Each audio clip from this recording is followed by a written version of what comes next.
All right, it's the Over Under 985 podcast. He's Dan Lifshantz. I'm Joe Murray.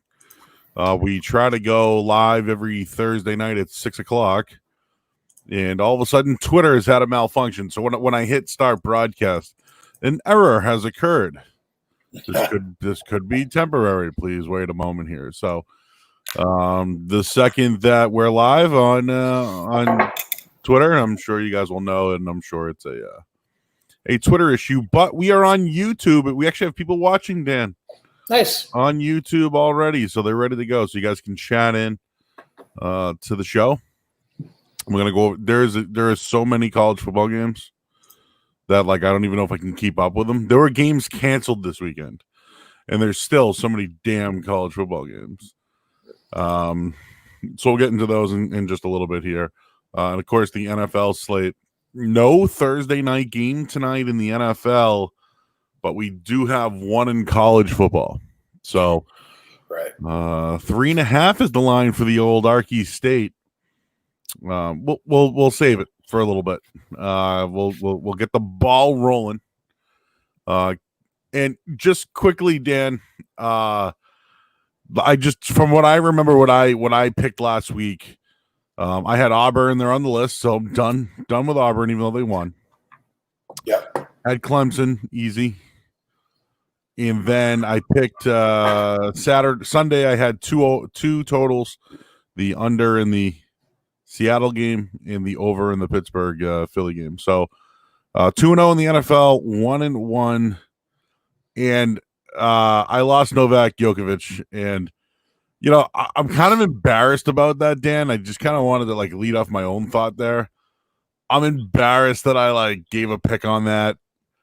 I was a little unaware it was the French Open. It's I'll be better. I don't know why during the week something came across that I saw Federer versus Nadal, and I was like, oh, the Joker. He's got something, I didn't, I never looked into the clay champion or anything like that, and I'm going to be better. That was it's a little embarrassing for me to kind of do something off the grid like tennis.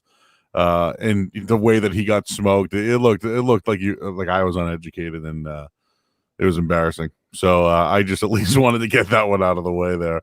I thought it'd actually be funny to kind of do something different than football, or something like that. Yeah. So Dan, I'm embarrassed about it. I'm going to move on, but I just wanted to throw that out there. Yeah. So I just want to give you guys a heads up. I've had a rough week. I've had a lot of bad stuff going on in my family. I have not been around to do nearly as much research as I usually do. So don't kill me if I don't have a lot of picks tonight. I probably have one, I think, that I'm going to have, but that's probably it. So I'll probably have one pick tonight, and that'll probably be it. Also, in terms of the NFL, I cannot hit an NFL play right now, so I would suggest that you fade me in regards to the NFL. College last week, I went 2-2. We hit both the dogs. I called for ECU on the money line, said that line should be flipped. They won by 20. I had Texas A&M. They won. Luckily, that was pure luck. They were pretty even with Florida. That game could have gone either way. They won outright. I hope you guys got some on the money line in that one. The BC under lost, but at least for me, if you got a 45, which we talked about being the key number, it would have been fantastic if Pittsburgh didn't hit a fucking 58-yard field goal to tie the game, but they did. And, of course, miss an extra point in overtime, and BC wins that game outright. And then I had Virginia, who absolutely no-showed versus NC State show. That NC State team is very good. So just kind of wanted to recap last week. And then I had my two NFL picks. I had the Colts, and I had the Chiefs. The Chiefs lose outright in a divisional game. Classic. I'm the one who brought down the Chiefs. And then the Colts, Rivers was terrible, throws a pick six, and that's probably the difference in the game right there. So, it's just right now, I would fade the fuck out of my NFL because I can't hit anything. So I probably will not have anything today. So anyways, let's get into everything. Well, Dan, on a few notes on personal plays for me, the Clemson game, it was 50. 9.5 or 60. It landed on 59, or was it 58? I forget. And then last night the game was 58 and it landed on 57. Yeah, and I think it closed at 58.5. And listen, it's no excuse. It's just sometimes you got to be on the sometimes you just got to be on the right side of it. And that has not been us in the past month and a half. That has not been us. We have together we have not been good. We have not. Yeah, I mentioned this on Toucher and Rich this morning. It's dude. Last year we were a juggernaut, man, and we mentioned the 80 almost 80% first 5-6 weeks. It was whew. It was ridiculous. And I am not blaming COVID. It's a different year. It's different. We don't want to know what's different is there's this gambling Twitter, right? People are like, oh, who does this guy like? Who does that guy like? And Dan, for people who want to get on us, like, just fade the picks, dude. We're a great resource right now. You want to win money? Fade those guys. I agree. I think we're hitting something around like 42% in the past month where we're not doing well. But the thing is like, like last night, I loved Coastal Carolina last night. Yep. I just didn't want to make the pick because I figured if I'm going to make the pick, like it's going to go belly up, and Coastal Carolina won outright. So It was like, nope, I'm not putting it to paper. I'm not putting it on Twitter. I'm not doing it. And they won. So like, I feel like I'm on the all right. Today we're on the right side. We won one last night, even though it wasn't posted, like that's how I feel. And it's weird, like, oh, I like this team, well, so maybe we should go the other way. This happens, man. It's like dude, we're in week 6 of the NFL right now. Week 6.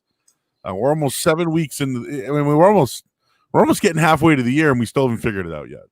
And there's so many trends in the NFL where, like, dude, there are like 5 teams that are 0-5 against the spread.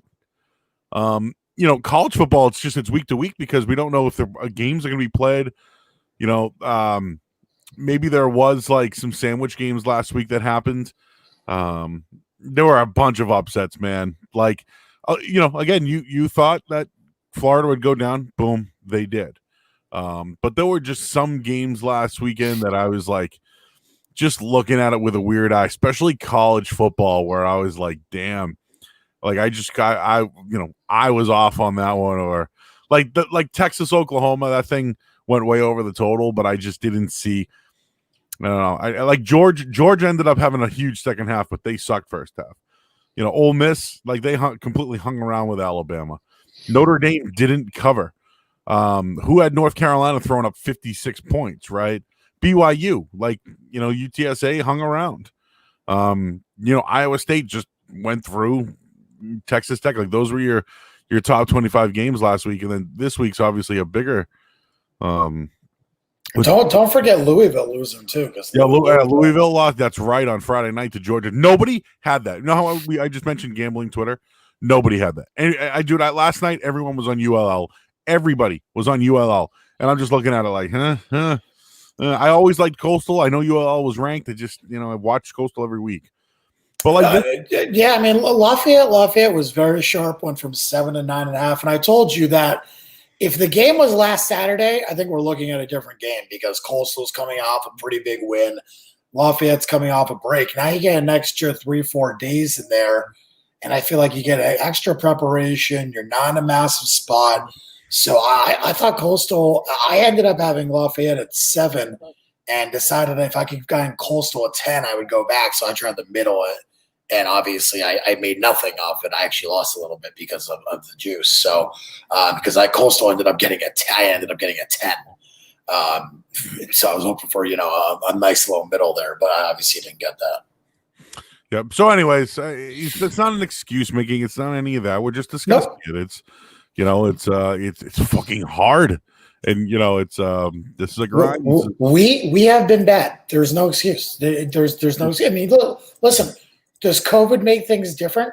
Yeah, it makes things different for everyone. It's not just us. It makes things different for us. So, no, it's not an excuse. And yeah, we just haven't been good. And we can, especially me, especially me in the NFL. I've really not been good. I'll fucking own that all day up and down. Well, I've been okay. I've been okay in college football, and I've made some money on the money line up. But In NFL, no, I'm over right now. Well, I'll tell you this much. Right now, I'm every week I'm pulling up the primer and I'm looking up what the trends are, and I'm not doing a model or anything like that, and I feel like I'm almost there. Like I think I'm like, I'm interested for this week, dude. I'm doing the Cappers Cup, as you know, Dan, and I sending in my picks every week. I'm in third place right now, but the thing about the Cappers Cup is you get points if you put in what's your best play of the week. Well, I've hit my best play.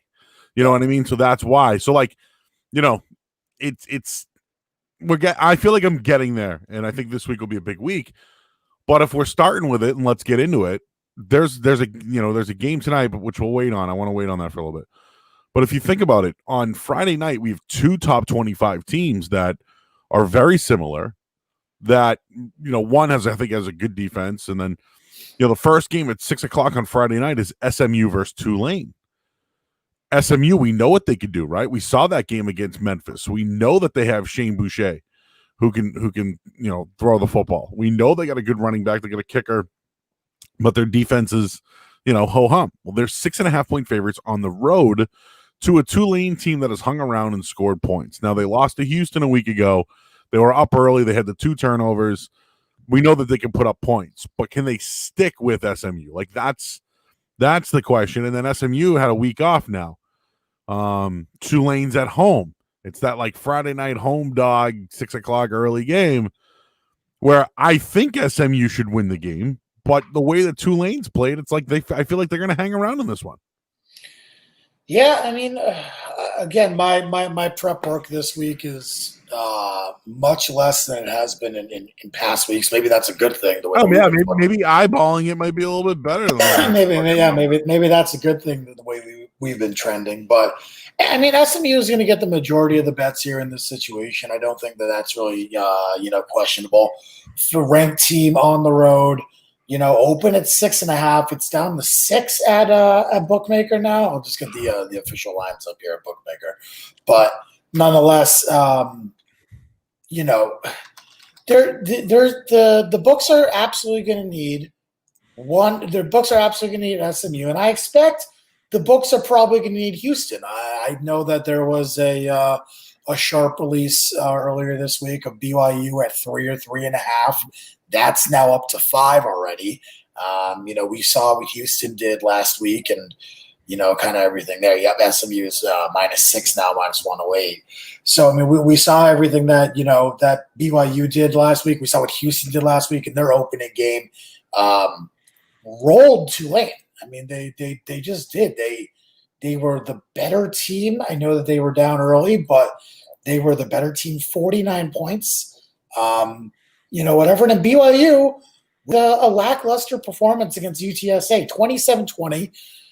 We talked about that. I thought UTSA would score some points.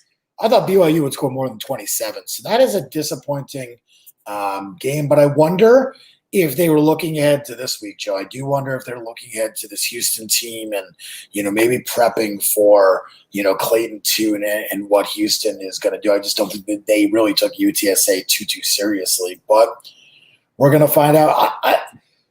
Before we get into that BYU game, what are your thoughts on Tulane at home next week? Because I think that it's an interesting spot. The total has moved from 69.5 to 64.5. So we're looking at, some legitimate movement towards, the under there as well, despite the fact that we're getting the majority of the bets on the over. I think Tulane has blown leads. I only think that they got off to a lead against Houston because of the turnovers. Tulane's blown 2 leads. They have non-conference wins against South Alabama and Southern Miss. So take what you want out of that. They give up a ton of yardage. They give up a ton of points. And I don't know. I just feel like you can't do that against SMU. Last year, SMU won 37-20 in late November. Tulane's a different team this year. I think they were better last year, personally. I think Southern Methodist is better this year. I do know that they lost their running back against Memphis. Well, they're not their star, but their backup running back was named TJ McDaniel. So he got hurt, but they have their other back there. But just off the bat here, I mean, the only thing I'm concerned about here is the 6.5, like the half point, and then the other thing is like, could Tulane get off to a lead, and then Southern Methodist, has to have this comeback again. I like SMU, dude. I like SMU in the spot. They need this win. It's just about going on the road, or they're distracted. Like, there's a lot of things to put in there, but I think Shane Boucher is 14-3 since transferring from Texas, and I don't think Tulane's going to stop him at rank 17 coming off a win against Memphis. The one thing that does concern me a little bit for SMU is the spot. Coming off a big win at home versus Memphis, a little bit of a letdown, short week, and now they have to travel on the road. Again, not exactly a massive travel to go to Tulane, but still, on the road, short week, coming off a big win. This is certainly a letdown spot for SMU if there was one. And they got to look ahead to Cincinnati next week, who, again, their game got canceled this week too. Yep. So ranked number 8 in the country. To me, if you're backing SMU, I think this is probably, if you're a big SMU guy, I think this is probably the worst game to back them. And I'm not telling you to go out there and take Tulane. I'm just saying, if you're breaking down the spot for SMU, coming off big win on a short week, looking ahead to Cincinnati, this is probably the most dangerous spot on SMU's entire schedule. And I think that's probably why you're seeing the 6.5 and not the 7. Now you're down to 6, which is, my assumption is it's a bit of a sharp move considering it opened at 6.5 and you're getting, 60% of the bet or whatever early on SMU. So I would say that is a bit of, a concern, and the spot in this one is legitimate. So I know certainly I'm not going to be backing SMU. I'm not personally, telling you to play Tulane or that I'm going to be on Tulane, because I'm not. I'm just saying the spot for SMU is concerning if you're looking to back them. That's all. And I think that is why you're seeing a short line, because I don't think Tulane is, Tulane doesn't belong in the 6-point conversation with SMU, even at home. SMU at home probably should be 15-ish points, fave, something like that, against a Tulane team. So I don't know. I do think the spot kind of plays into the line here. SMU hasn't been great against the spread either. They've been better. The week 1 against Texas State was bad, but they pulled through. They definitely covered versus North Texas. I believe they covered versus SF Austin. I believe they covered versus Memphis. So I believe that they're the field goal. Yep. So I believe they're 3-1 against the spread, which is not terrible. Tulane, if you remember, they won their first game versus South Alabama, which was, I thought, a really impressive win from them. Then they're up 24-0 on Navy going in the half, and they lose 27-24. One of the worst halves of football I've seen Tulane play. Then the next week they take out their frustrations on Southern Miss and put a 66 spot, and then lose to Houston last week, I think, in pretty bad fashion. So, we'll see. And again, it's not exactly the best spot for Tulane either.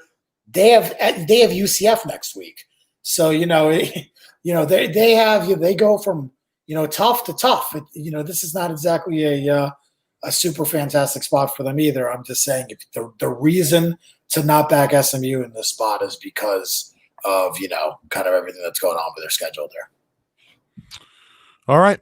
Moving on, you got BYU Houston. We saw Houston. People might buy into the recency bias. I just thought they cut through Tulane. They made mistakes early on in the game. They could have scored 60 points if they wanted to. Right now, it opened up at 3.5. It's 5. Houston's at home. They're a home dog, a real home dog here. Toon, to me, I know can play. I didn't love him. I don't think he threw the ball great. BYU, to me, and this is what it comes down to, BYU's comfortable. They've had pretty much a decent, easy schedule. Let's call it what it is. But they've blown through everybody. Now, last week was a 27-20. I call that a sandwich game, Dan. I think they just looked ahead. Their defense is good. They have a good quarterback. This is a game they need. They need this one. Now, the 5 points, that changes things. The 3.5 off the bat makes you think, to me, though, like Houston at home means a lot, especially with Toon at quarterback. I want to know what BYU can do away from Provo, But here, I think the defense of BYU, that kid Kafusi, their linebacker, that kid's a fucking stud. And I just want to know what that BYU game plan can do against Houston. I think BYU has its best team it's had in years. I know Houston's only played that one game, but this BYU team is good. And here, I know there's going to be a lot of love for them, but I think their defense is good and can try to contain Houston. The points are what really bothers me. Like, is BYU going to run away with this thing? Because overall, I think it's going to be a close game. That BYU defense is good, and I think they can score on that Houston defense. Yeah, I mean, and again, we don't really know what the Houston defense is, super well yet. Obviously, one game is not going to tell you the full story, and it's kind of hard to take a one game seriously. Now, again, I think that win for Houston was impressive. They got down early because of the turnovers. They battled back. Tune looked like he shook off some rust, especially early on, and I thought that he was much better later in the first half and the second half. So I was pretty impressed by what they were able to kind of put together as the game went on. BYU, I think we kind of talked about it. I think it was a good look at spot for them coming off that, just mashing of Louisiana Tech, looking at UTSA. I know UTSA has been good this year. Their record reflects they've been good. I don't think they're still that good, and so therefore I think that BYU, had a clear look at, and I think that maybe, we should have looked into that more because that could have been a nice spot to take UTSA. I think the spread was in the mid-20s there, something like that. All I can tell you, Dan, the stakes are very high for BYU in this game. They win this game, dude, they could sneak into the top 10, run the table. And, I don't know if they'd be considered, a playoff team. I don't think they have the strength of schedule. But they have more on the line here than Houston does, and that's a fact. Yeah, I definitely agree with that. I do. I am very much concerned about that November 6th game at Boise State. I mean, that is definitely the game they've circled. And Mountain West hasn't played, so, Yeah, they definitely have circled that one. And then they basically have 2 weeks off and face Northern Alabama and have a month off and face San Diego State. So, I mean, they do have a little bit of an interesting schedule coming up. I wonder if they get caught by Boise or San Diego State. I feel like if you're going to be on, if you're asking me to take BYU or SMU, I'm going to tell you it's BYU. I have no interest in playing Tulane just because of the fact that I can't trust that team after what they've done earlier in the season, and I think it's probably a little bit too early for me to kind of go in on, BYU here or Houston. So I'm probably going to avoid the Friday night games, maybe look for a total. But BYU, this is a massive game for them, as you said. I think they're going to be super focused. And, Houston, to be perfectly honest with you, Joe, how big of a game is this for Houston? It's a non-conference game. So this ultimately, outside of them, being ranked in the top 10, I don't think it really means as much as it could. I agree with that. And that's why I think it's BYU or nothing here. I think BYU is a good team. And granted, I know that the schedule, you can look at it. I think they're prepared. I think they're ready to go. I think I think the defense is good, dude. They're one of the best defenses in the country. Again, I know that has a lot to do with their schedule, but BYU has a chance here, man. If they could beat Boise and run the table, they could be a New Year's 16. I saw this early on. I think they see it too.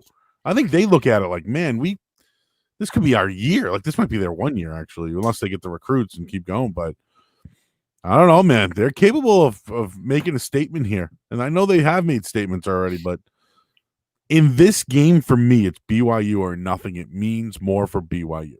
Yep. No, I totally agree with that. I agree with that assessment there. Non-conference game for Houston. BYU, this is probably one of their 3 best games on the schedule unless they reschedule Army. If they reschedule Army, then, maybe we're looking at, okay, Army, Houston, Boise State, San Diego State, you're probably grouping that in a group of 4, and if you drop one of those, so be it. But Yeah, this is a really, really important game for BYU on the road. I think they're going to be super focused on this one. And I do think that, this is a game where Houston kind of looks at their schedule and say, well, we want to beat this team. We've waited so long to kind of get into it, but we're at Navy next week. We got UCF coming up. We have a tough schedule in the American. We still got to face Memphis. We still got to face SMU. How much do we want to show in this game early on? Because how seriously are we going to take the American compared to the one non-conference game we have? So yeah, it's going to be interesting. I agree. It's BYU in the spot or nothing. Moving on, Saturday at noon, Clemson travels to Georgia Tech. Georgia Tech off that win against Louisville last week. They look good. Clemson obviously beat Miami convincingly in the rain. 27-point favorites against Georgia Tech this week. Now, in my opinion, I think they should roll. They should win this game by four touchdowns. Why do I feel like Georgia Tech's going to, I don't know, man, actually. Now that I think about it, is that defense going to shut down that kid, the quarterback of Georgia Tech, Sims, is it? Yeah. I don't know. That kid surprised me. We've talked about him every week, right? They've kind of been impressive, especially in the ACC. I'm not going to bet this one. I'm not. To me, it's always Clemson or nothing here. But can this kid do something against that Clemson defense? And I'm going to say no. I mean, I do think that if Clemson ends up putting in their second half defense, and Georgia Tech kind of pulls back and does the thing like Virginia did, and of course Virginia convinced me with that second half game, versus Clemson. They were going to come back. They were kind of get something going. So potential we see the Georgia Tech in the same, type of spot here.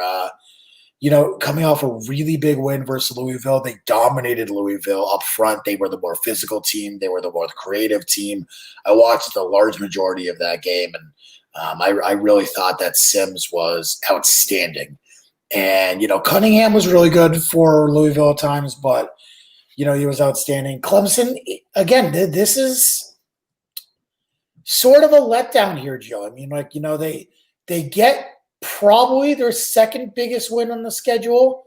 I'd say Miami was, Miami and Notre Dame. Those are the two. And at the end of the year, you have Virginia Tech. But I think that Miami with De'Ara King, ranked number 7, that was a massive win for them. Notre Dame is a really big game for them as well. I don't want to back Georgia Tech because I think it's maybe a week or two early. Looking at the Clemson game versus BC, I think there's potential, but this is a legitimate letdown spot for Clemson, and I think we're kind of seeing that reflected in the line. It's at 26.5, not 28, per bookmaker. It did open, and I'll see if I can find the opening number here, at 27. So you have seen a little bit of movement towards Georgia Tech. I don't know how much, that really means. You can't really take anything off that. I do wonder the total at 63.5, Joe. How much do we see Clemson really score this week offensively? They haven't put up over, they're coming off a massive offensive performance versus Miami. Or do they kind of keep it a little bit more basic this week? Maybe not try and show too much coming up in Notre Dame in a few weeks. I don't know. I do think that this is a Georgia Tech spot potentially, but it's super hard to back them. No. It is. It's super hard to back them. Yeah, I think they won last week. They're going to lose this week, and it might be bad. I mean, I guess that's possible, yeah. But again, Clemson's coming off that big win. It could be a disappointment for them. Yep. No lean really on the total there. I just think that Clemson's defense is so good. They're a complete team. I don't know anybody who's going to beat them. I haven't seen a team yet that I think could beat them. Bama could. Yeah. I just haven't. Bama hasn't been convincing. Agreed. Have they won? Have they won and looked good? Absolutely. Yeah. Convincing? Speaking of convincing, Pittsburgh, no-showed against Clemson. But what's up with Pittsburgh losing 2 in a row? Their last 2 games, they've lost by combined 2 points. Kenny Pickett got hurt, so he's got an injury, but he's going to play. It sounds like he's probable. Okay, so he's banged up. And the other thing is, dude, they gave up so many yards in the air to BC. So now we know that Miami can attack that. We know Miami's got that big-ass tight end there they can throw to. The last two times Miami has won this matchup, they've owned it.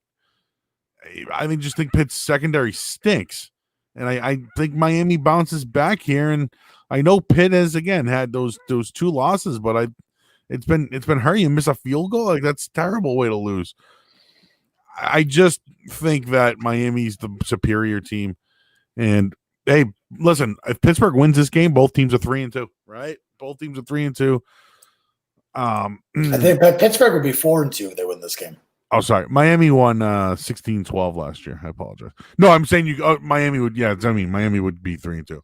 Yeah. Because of the obviously one loss, but Miami won this game last year 16-12. Ugly game. Yeah, again, I mean, Pittsburgh started off 3-0. We look at their wins: Austin Peay, Syracuse, and Louisville.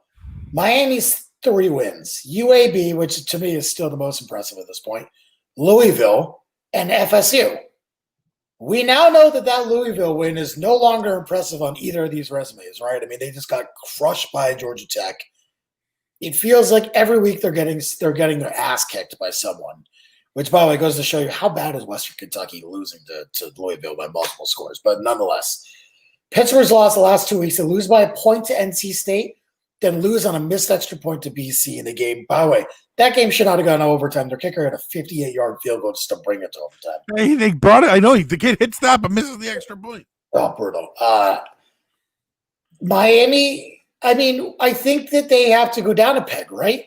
They're not in Clemson's league. Clemson beats them 42-17. Just an ass kicking. It wasn't close. The game was never close. It almost felt like it was never in doubt. And I don't know. It feels like Miami, you look at their resume, you say they're probably overrated. You look at Pitt's resume, you say they're probably overrated. I do think the Miami hopefully bounces back. I mean, it opened at 11. It's up to 13.5 now. Okay, so there definitely has been some movement on this one. The total is at 47.5, Joe. All right, it opened at 51. It's down to 47.5. This is going to be interesting because I expect Derek King to, as you said, kind of attack Pittsburgh through the air. And if Miami kind of, stays away from Cameron Harrison in their run game and makes Pittsburgh defend the pass, we've talked about Kenny Pickett all year. I don't know if Pittsburgh can score enough points to keep up with Miami offensively. So this one's tough. I think that it's hard for me to want to back either of these teams. Yeah, 13.5's a lot. I mean, it is. I still think Miami. I would rather back Miami if you're making me. But maybe I'd look over. Again, maybe I'd look over here because, Derek King can, Miami can score. Pittsburgh has been scoring some points. I just don't think that they're going to be able to score, 30 and kind of keep up with Miami there. So maybe look over. I don't know. Moving on, Auburn goes to South Carolina. Auburn's on my list, dude. So they're on the list. Can you make a pitch for South Carolina here getting 3 points, Dan? Because this is pretty square. I mean, you beat Kentucky. If you're Auburn, you beat Kentucky. I don't think they were the better of those two teams. I know they win by 16, but again, I'm going to continue to go back to that one all season. I think Kentucky was the better team. You get crushed by Georgia. You're winning convincingly by Arkansas, and you need 17-0. They were up. Just so. Yeah, they were crushing Arkansas. The game was out of hand early, and they let them back in. And you needed a field goal to win. And I thought that the refs basically handed it to them. They got very lucky in that situation. Auburn has been probably the most disappointing team I've seen so far in the SEC. South Carolina. They cover versus Florida. They lose by 14, but they cover versus Florida. They cover versus Tennessee. They lose by 4, but, that win looks a little bit better. The two losses look pretty good. And they kind of go out and they drill Vanderbilt 41-7 in a game where you would hope to see something from them. The spread is 3. Or 3.5 now, excuse me. Auburn's now 3.5. I would feel pretty shitty about taking Auburn here, just seeing how they played the first few weeks. I mean, that would be my case. My case would be, do you think South Carolina is better than Arkansas? Because South Carolina just played them super tough, and now Auburn's on the road in South Carolina. The only thing I will say is South Carolina, travels next week to LSU. So, it's not exactly a beautiful schedule spot, and Auburn is on the road versus Mississippi. So it's not like, they're looking ahead. They're not looking past the South Carolina team, most likely, coming off that Arkansas game. I don't know. I think that it would be a South Carolina or nothing spot for me in this one, Joe. I refuse to back Auburn except in certain situations, and I don't think you can back them in this one. I'll save it for everybody. Auburn's on the list. Don't do it. Kentucky, Tennessee. I said this last week. I didn't make a pick or anything.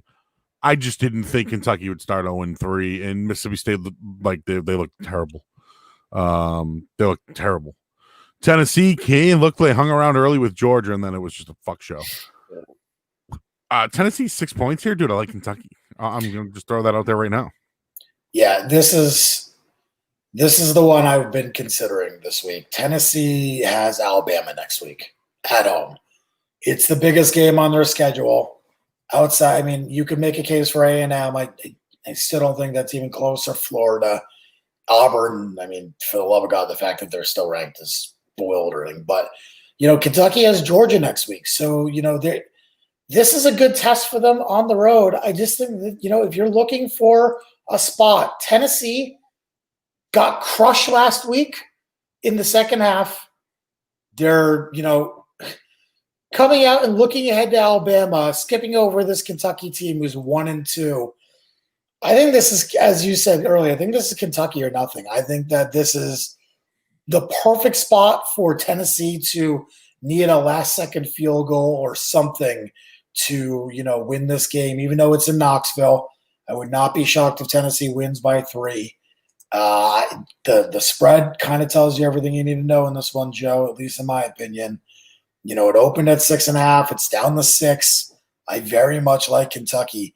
This is my favorite spot of the week here. And you know what? Fuck it. I will give out one. I said I give out one play. Here's my one play. PP Kentucky. I'm going back, even though I probably shouldn't, +6. Feel the same way, Dan. I'm not going to double PP it or anything, but only thing that concerned me was that Kentucky's offense wasn't great last week versus Mississippi State. They had 6 interceptions, which put them in great territory, but they converted on drives. They finished. They scored touchdowns. And I think that's just a good building block for Nick going on the road. And listen, these two teams played last year. Tennessee won 17-13. This is without Wilson. So to be fair there, Joe, Guarantano was not good. He had the interception. I didn't think he moved the ball well down the air. 52.8 quarterback rating, QBR. Just, 22, 36, 215, a 6-yard passing average.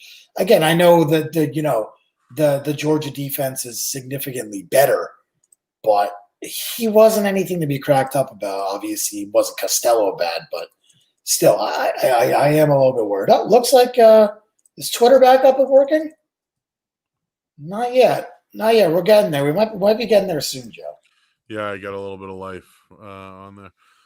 We're on YouTube. Thank you for everybody. I'm glad we used that as a backup method for people to watch us live, and you can chat in. And we have 25 people watching on YouTube, which I'm kind of impressed actually that people have watched. Usually we get like 200 on Twitter, but it's COVID times, right? Twitter crimes, I guess we can. It's okay.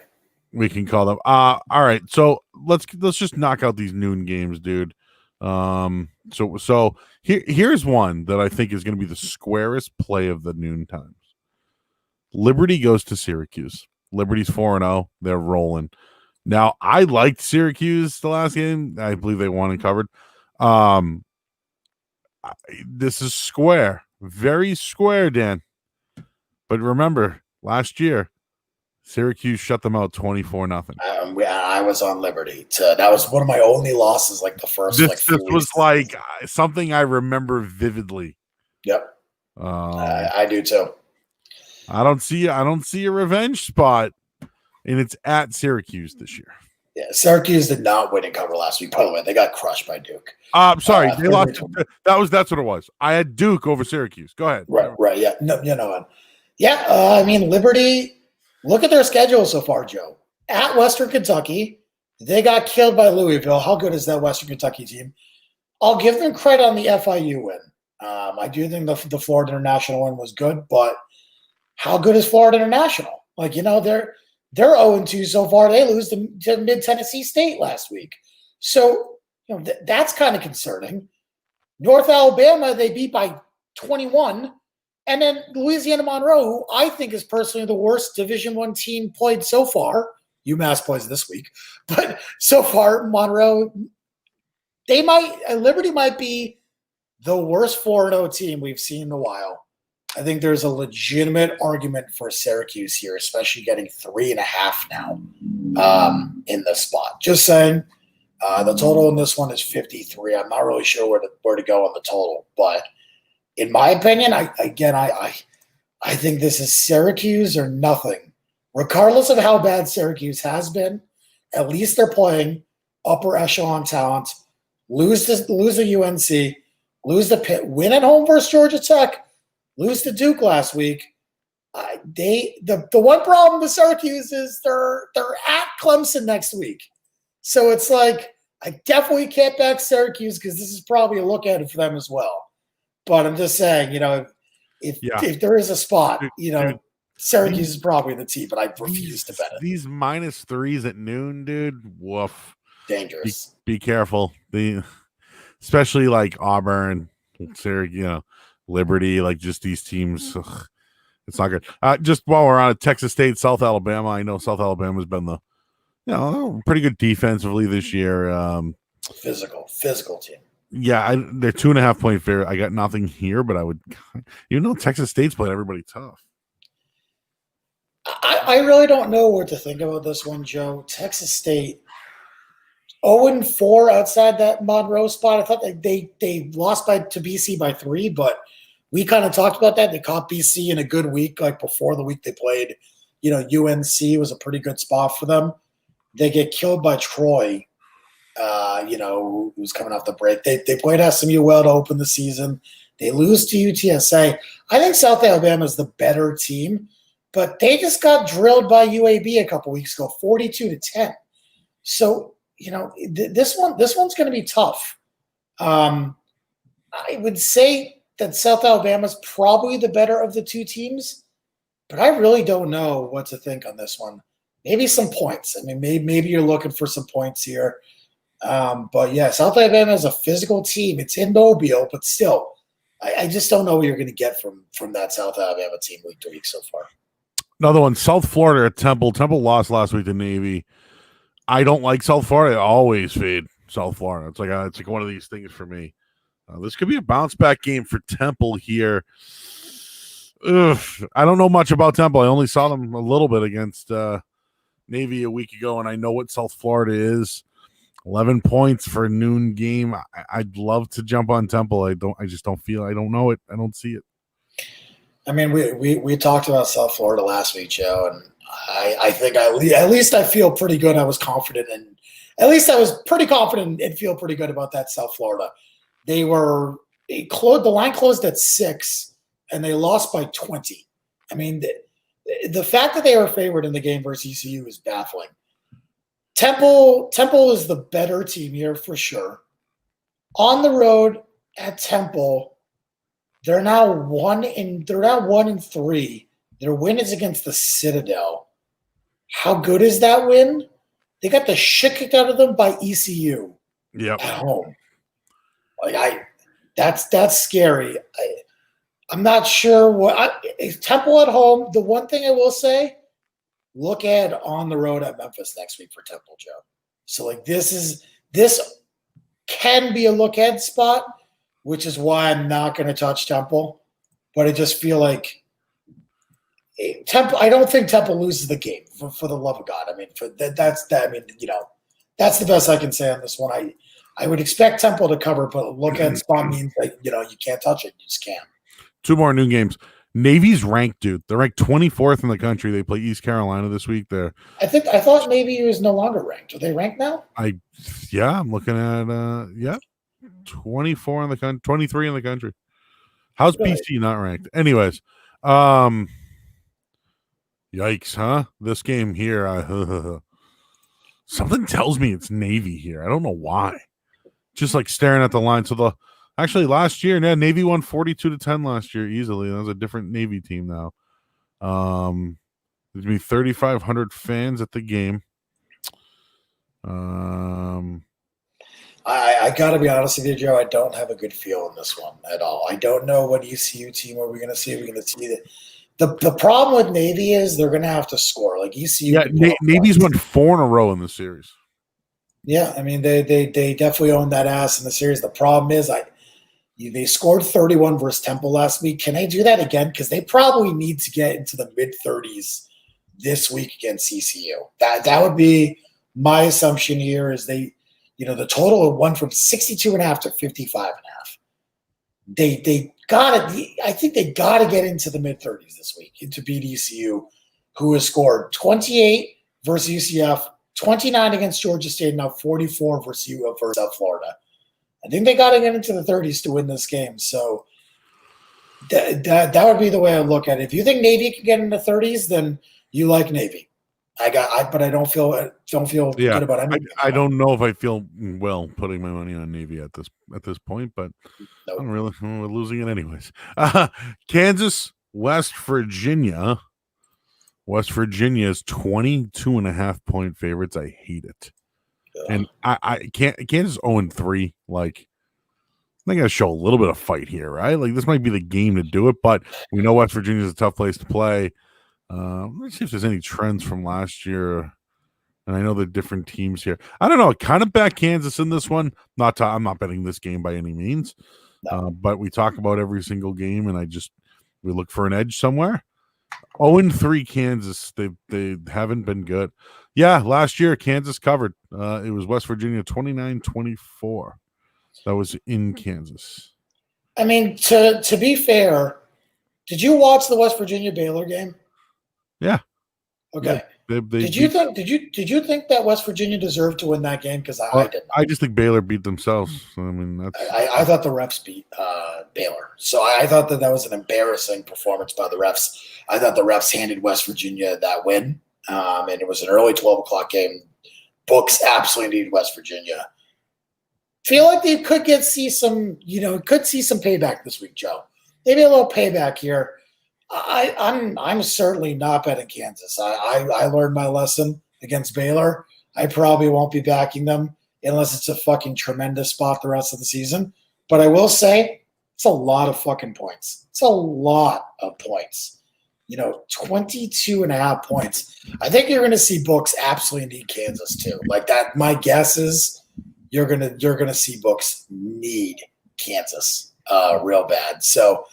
Don't be surprised if there's some shady shit that goes on in this 12:00 game. That's all. Le'Veon Bell has a new home. I'll tease that because people can't find it on Twitter. Ha, ha, ha, ha. But I know where he went because I have that kind of special skills. Oh yeah, where do you know where he went? Yeah, I do, but I'll save it because I do it as well. So we'll save it when we talk NFL. So we're done with the noon, Stan. Okay. We are on to 1:30. Army San Antonio. Texas San Antonio. Yeesh. 7.5, huh? If I was gonna flip a coin on this one, I'd probably take Army. I think this is a game I'm going to look deeper in, but UTSA coming off a 7-point loss to BYU and a loss to UAB. 2 of probably their bigger games on the schedule. Now they face Army. 4-1. Army was really bad last week versus the Citadel. They won 14-9. They were really bad. So I think that maybe because they were bad last week, you're seeing a little bit of shit on the spread here. We'll make it back to you on Saturday. Again, if you missed the top of the show, I have not been doing a lot of research this week. I apologize for that.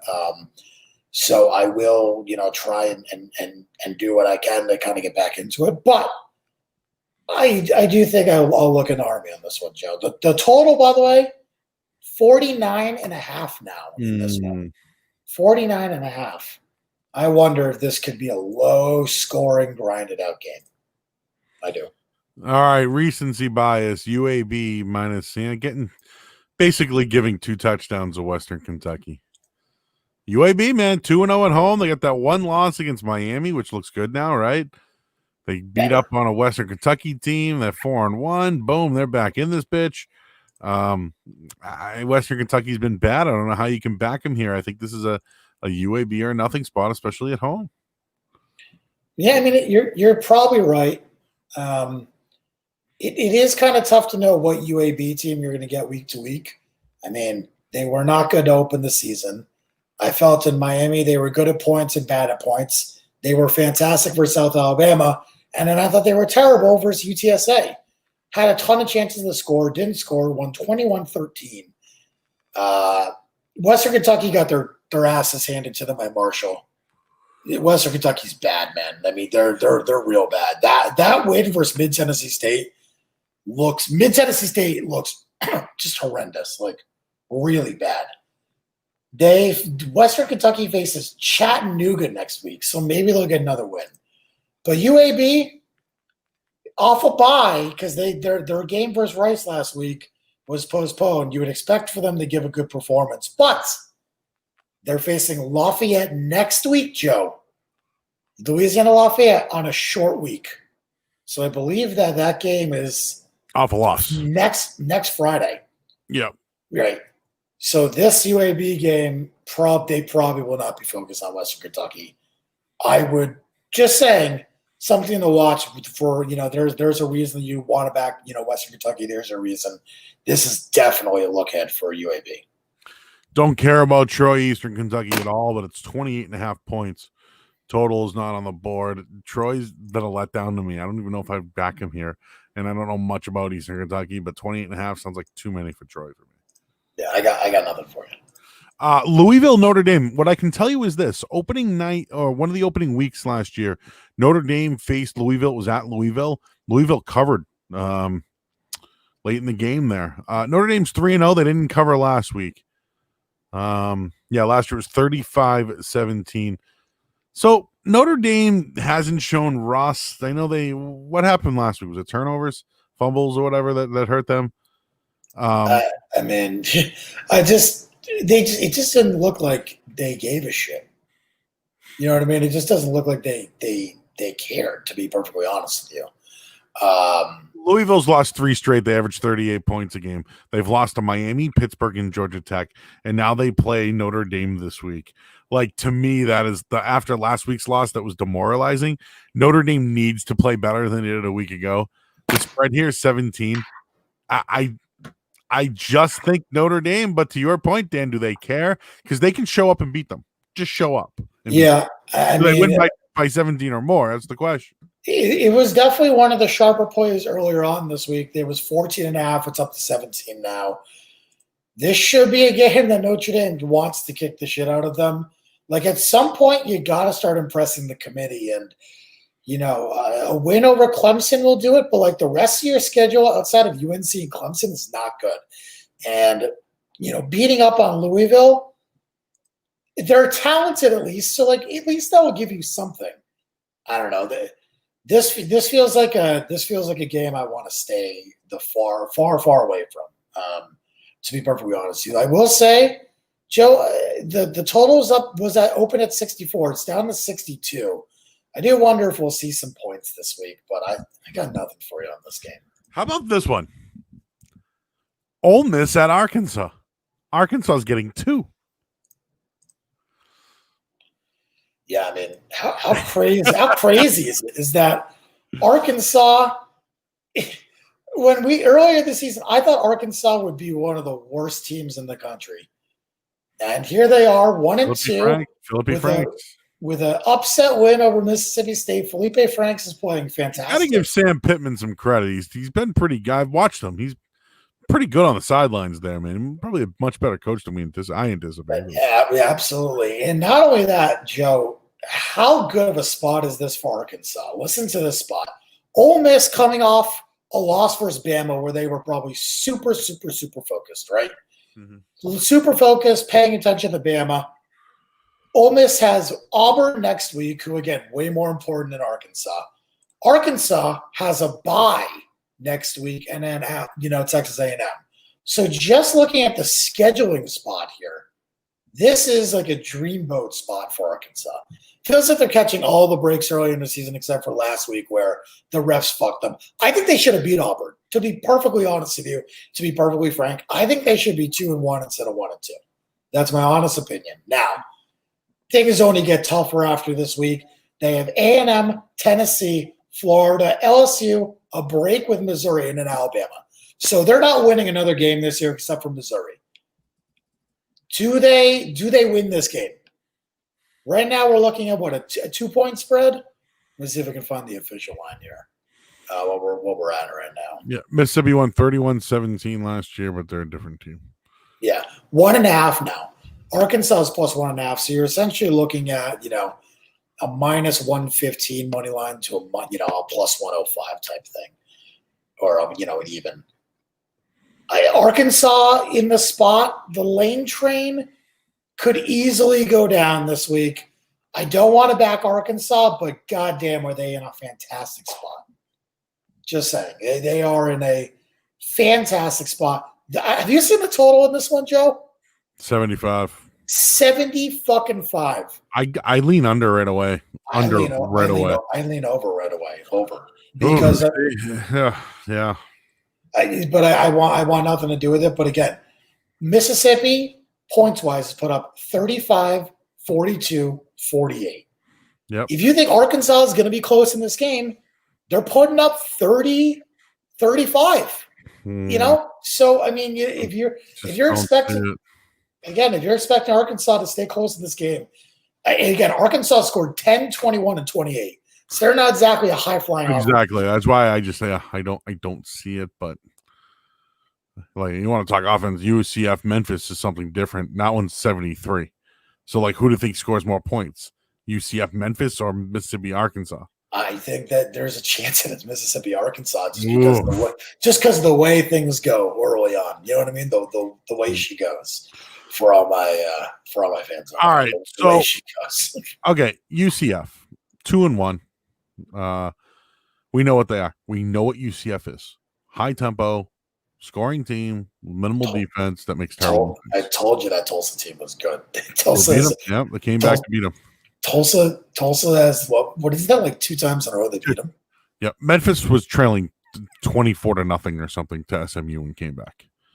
They lost on a fumble that SMU came back and kicked the field goal. Like, it was, dude, I had that. It was torturous to watch. I think it was like 24-10. Oh, dude, it was that fumble. Who's a better quarterback here, Brady or Gabriel? Right now, it's probably Brady White, but Gabriel's real close. The problem is Gabriel has not been. They have not faced any, elite teams so far. I mean, the Georgia Tech win looks good or looks better, right? But the ECU win, how much do you really know there?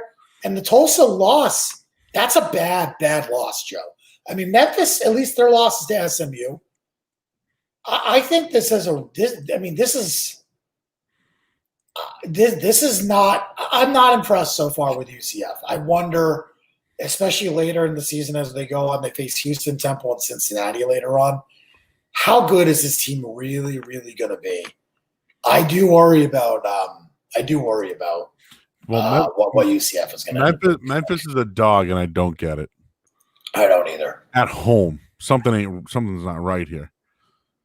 And again, but the public is backing them. 65% of the bet early on UCF, 80% of the money on UCF. And I think that's because they're more of a known brand than Memphis is. Memphis will have fans too. Like it's I thought Memphis played SMU super tough last week. I thought they were in that game. yeah. They were, They've beaten Arkansas State and they lost to SMU. and they were a breakaway. Now UCF did beat Georgia Tech. I don't know how you want to take that one. That's a good game, man. I'm going to circle that one because right now I'm leaning Memphis, but there's got to be something to that line that we're just not seeing with the keen eye right now. So Joe, Twitter is finally back. Are you able to tweet out a link to the podcast? Let's try it out on the old Go Live ski. An error occurred. Okay, let's an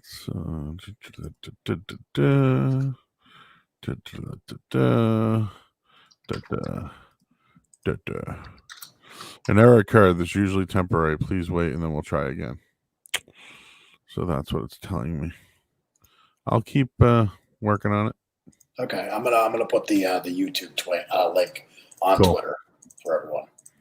Cool. Yep. All right. It's good. Why don't we jump into the next game here? Again, I'm going to circle that game. It's like two of my favorite teams right there. An error occurred. Please try again. Okay. An error occurred. Please try. Oh, here we go. I can't tweet either. I'm still in. I think it might be only the blue check marks you're allowed to tweet right now. Okay, so we have Duke NC State. Duke off a big win last week. This is like an in-state rivalry game. NC State here. I know they upset This is an NC State win for me here. 4.5. I hate 4.5. Duke won last year 38-20. And obviously we know about the kid Bryce. They need this win. Actually both teams. But for like NC State, they need this game. Their defense hasn't been great. They give up a lot of points. They scored 38 last week. Duke did. So I'm sure they're going to be riding high with their offense playing much better. They had 645 yards last week. I mean, listen, they were. I did not see any of the game, right? But looking at the box score, Bryce was significantly better. And again, I think that they ran the ball mostly from what I've heard about the game, that their running game was literally the reason that they dominated the Syracuse team. But what I will say here, Joe, and again, I have not looked an ounce into this game, not even a little bit, so I'm not going to pretend to know. NC State coming off a, say, pretty decent-sized win versus Virginia, gets Duke, and then next week on the road at North Carolina. So hell of a look-at spot especially against a 1-4 Duke team. Not advocating for Duke. I'm just saying, if you want a reason to take Duke, there's your big spot. Huge look ahead for NC State here. 3-1 early. Duke is 1-4. Not exactly a far trip for Duke. So I mean, it's not like the road trip is going to kill them or anything. What it's like an hour down the road. So I mean, this could, potentially could be an upset spot this week, Joe. Like, you could really see NC State lose outright this week. I would not be shocked by that. At the same time, Duke's coming off a win, riding high, could be a letdown. So I wouldn't fucking touch it. All right. And we're done with the 3:30 games. We have a couple of 4 o'clock games as well. And we can't forget about this Arkansas State game that starts in 25 minutes. So we want to just do that game now? Yeah, to me, it's Arkansas State. I mean, I know you know more about what's it called, who they're playing, more than me. But, for me, this is Arkansas State. I've watched them. They've played tough all year. They've put up a ton of points. I'm not sure why the line's 3 and not more. It's 3.5 at some places. It's bounced back to 3.5 at bookmaker right now, but it's been bouncing between 3.5 and 3. It has. Yeah, Georgia State. But Logan Bonner, not Boner. Logan Bonner, the quarterback for Arkansas State's been good this year, and the total's at 72.5. I think Arkansas State gets its first Sun Belt win today. and improve to 3-2 on the year. Yeah, I mean, Arkansas State, again, it's not just Bonner Joe, it's also Lane Hatcher. So those two guys split time, and they have been all season. You know, they're going to bounce back, obviously, against that CCU, that Coastal Carolina loss a couple weeks ago. Then let's not forget that, Joe. They got crushed. I mean, demolished in that game. Outside of the first, they were probably in it for about the first 15, 20 minutes, and then Coastal Carolina took over. They won 52-23. So, at least now they played 2 games in a row. They had like 2 weeks between the Coastal Carolina game and their upset win against Kansas State. Now they take on Georgia State. This is going to be interesting. I don't think I would want to play a side. I think I would look more towards the total if I'm going to do it. The Georgia State defense has been less than impressive through 2 games. Give up 34 to Lafayette, 29 to ECU. Now, those are both 2 good offensive teams, but the fact is that you're allowing 30 points a game. I expect Arkansas State to score. This year they scored 24 versus Memphis, then 35 versus Kansas State. 23 versus Coastal, bounced back with 50 last week versus Arkansas. I do expect some points in this game, Joe. I do. I would lean towards the over. I don't feel good about taking a side because I think that Georgia State is criminally underrated in terms of their offensive production and just terms of team. Arkansas State obviously is going to be the more reputable team. They've been better in the conference the last few years. And obviously big win versus Kansas State this year. Played Memphis super close at Memphis, but they got their asses kicked by a conference opponent. Even though it was on the road, still you can't lose by what is essentially 30 points against a conference rival in the Sun Belt. So I am a little worried for Arkansas State tonight. I do think that you're going to see a legitimate, high-flying offensive game. And that would be the way that I would expect it. I would look over tonight, in my opinion. There you go. We discussed the Thursday night game tonight. As we move on to the 4:00 game, let's take a little break here, Dan, and then we'll get all the I know we got to start fitting some breaks in our stuff here. So we'll take a little silent break here as on the Over Under 95 podcast. And as we do that, I'm going to try. No, I still can't connect to the old Twitskis. Yeah, it's not letting anyone except for verified people. I'm not cool enough. Neither. UMass is 31-point dogs against Georgia Southern, and I don't know why, Dan, but I like points. I'm circling it. I don't know not much about UMass this year. I'd love to bet UMass games though. Oh, remember last year there was one that was like real bad. Like they came back and covered, but it was like one of the grossest comebacks ever. It was a little fishy actually. I don't know who that was against, but that sounds like a classic UMass football game. Yeah, it was fishy. I will say this is the only game on UMass's schedule this year so far. Now again, they may add some because college football is weird and whatever, but yeah, UMass, this is it for them. This is their game. I'm going to say right now, I expect Georgia Southern to overlook this UMass team. They face Coastal Carolina next week at Coastal Carolina. Coastal Carolina is going to be a ranked team next week. Okay, they are. They're going to be a top 25 ranked team. They've now literally kicked the shit out of Arkansas State. They beat Lafayette in Lafayette. It's a good fucking team. So you have to prep for that team. Georgia Southern needs to prep for that team. I absolutely expect Georgia Southern to overlook UMass this week. I have no idea how bad or good the UMass football team is. My assumption is they absolutely suck again, right? That's my guess. I don't know. I don't know where to go on this one. I really don't. The line is now at 31. It opened 28. But just from the schedule, your only game of the year, this is the only game you've been focusing on if you're UMass. So you're probably pretty prepped for, the Georgia Southern option. And It's the only game that you have, so it's not like travel's a killer. And Georgia Southern probably doesn't give a fuck about you because they're already looking at the Coastal. Just not the best spot to back Georgia Southern. But of course, there's not a fucking prayer I'm backing UMass. So that's the way I look at this one. All right. Virginia plays at Wake Forest. Both of these two teams, their losses this year against Clemson and NC State. Virginia lost last week, got smoked. That was kind of upset.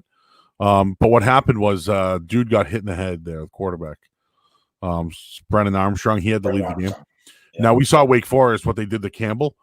Wake Forest won this game 27-20. What's the line right now on this one? It's UVA minus 2.5. You know what? In normal circumstances, I agree with that. I think they should be favored. I like Wake Forest here, dude. I think Wake Forest, like their defense stinks. They do. But man, they can score quickly. Again, I don't think Wake Forest is good this year. Just don't.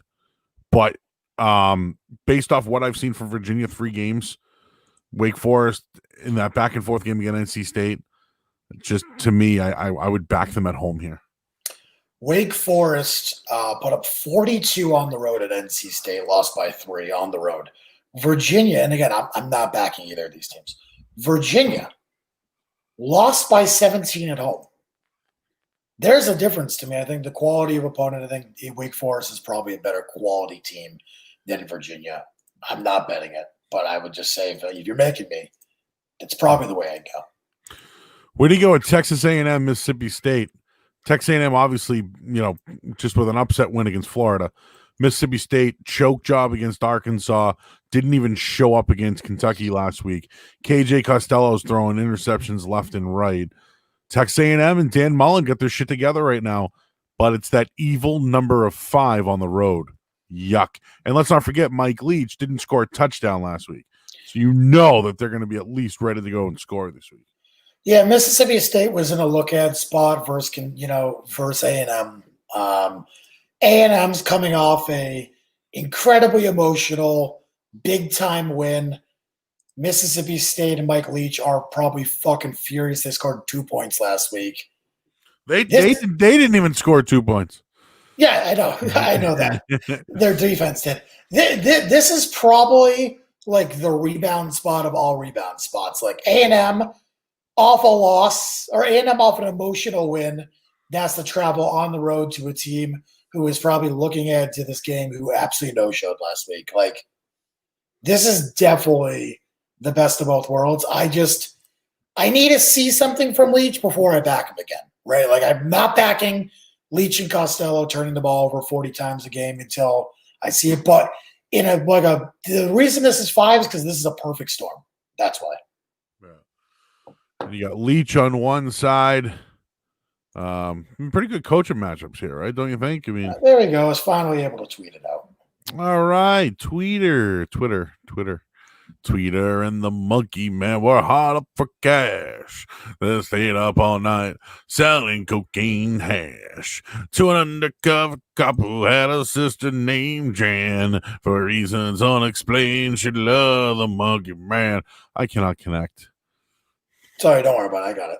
I mean, I'll sing some more if you want me to. Nope, I put out the YouTube link. Don't worry about it. Okay, all right. We're back at Texas A&M. Kellen Mond, KJ Costello. Chicopee, Mass is calling me. I don't know anybody in fucking Chicopee, Mass. I would not pick it up then. let it be. Somebody always calls during the show, whether it's the long father, whether it's the guy. Well, you know what I mean? The wife, somebody's always calling during the show. By the way, we'll say one thing about this A&M thing, the A&M game. The total is 54. Do we actually think that Mike Leach is not going to score a couple touchdowns this week? Do we think that Texas A&M's not going to score a couple touchdowns this week? Yeah, that's my point. So what are you implying here, Dan? I think 54 is way too fucking low. All right. I haven't looked into it, so I got to tell you, Kellen Mond's better than I thought, and I fucking hate to say that. He was really good last week. Don't go crazy. Just again, he was really good last week. Bro, whoa! Really what was that? Did you hear that? Yes, but again, Mississippi State's back in Starkville. They'll probably feel a little bit better. So, all right, next game, 5:00, Joe. North Texas on the road at Middle Tennessee State. Well, North Texas stinks, and Middle Tennessee State's covered. So, therefore, North Texas stinks. We go with Middle Tennessee. Middle Tennessee has been bad too. I mean, they got the win versus FIU last week, but hey, a win's a win, bro. Yeah, again, they're 6.5 point favorites. It opened at 7. I don't feel great about anything in this one. Ooh, Mid Tennessee's giving a touchdown. 6.5 now. So I don't like that either. Yeah. Under 72 points. Whoa. I was gonna say the total in this one's 72, but it's sharp. It opened at 68.5. It's at 72 now. Yikes! Nothing. Yeah. I'm out on that one. I don't like that one at all. That one's no. Stay away from that one. But how about, all right, let's talk about a team. This dude, I was looking at this game all week and I loved it and I never touched it. Marshall's legit. 3-0. They're 3-0. They go to La Tech this week. La Tech getting 2 touchdowns at home. What was it? I was trying to look for the matchup last year. So I like Marshall, but now they're going on the road here. Were they on the road last week? I'll have to look that up. Yes. Okay. Marshall's a good dude. If anybody's watched that, especially that Appalachian Steak, and they're good. They are good. 3-0 against the spread. Ooh, is 2 touchdowns too many? I refuse to fade Marshall, but here are their wins so far. They beat Eastern Kentucky to open the season. Then their game versus ECU got postponed. So off a bye, they get to face Appalachian State. Their defense was fantastic in the game. They were probably overlooking ECU anyways. A game they were preparing for in App State. They were awesome. Full credit to them. Then they have a bye with Rice, the Rice game postponed. And now they beat Western Kentucky, who we've talked about how fucking bad Western Kentucky is. At La Tech. La Tech has been better. And, that win versus UTEP last week was not great. And they got killed by BYU. I don't know. I don't know what to expect in this one. I just think if you're going to see, a potential spot to back La Tech, this is it. But I could also see Marshall coming out and beating that ass by like 70. So I don't really know what to do here. Marshall might run the table, Joe. They're 3-0. Marshall, BYU, New Year's Day. Marshall is 3-0. If they beat La Tech, their next games are FAU, at FIU, Mid-Tennessee State, and Charlotte. I think they have a legitimate chance to run the table here. I do. So I do not feel confident backing Marshall. Just don't, backing La Tech either. Okay. Just don't. All right. Moving on. What are we? So we're at 5:00. We're at the 7:30. Hey, now we're moving along here. We're at the 7:30. We got 4 or 5 games left. Southern Miss, Texas, El Paso, vomit. UTEP's getting 6 from Southern Miss. UTEP is getting 6. But it's UTEP. UTEP's getting 6 from Southern Miss. It's still UTEP. It doesn't look good to me. It just doesn't look right. Yeah, it opened at 4 too. God, we have so many games. UTEP probably wins this game. I got nothing on this one. UTEP probably wins this game, right? Yeah, okay. Yeah, it doesn't look right. Gross game. Is North Carolina going to kick the shit out of Florida State or what? This is weird, dude. North Carolina opened at 8. It's up to 13.5 now. You know where that's coming from. Oh, and we've seen North Carolina not cover against BC, start out slow against Pitt, against Syracuse, right? Like we've seen them have those issues so far. So like, are they going to have a convincing victory? Even last week, I know they put up 56, but was it convincing? And let's not forget, this is pretty good win. I know. Mac ball, Florida State.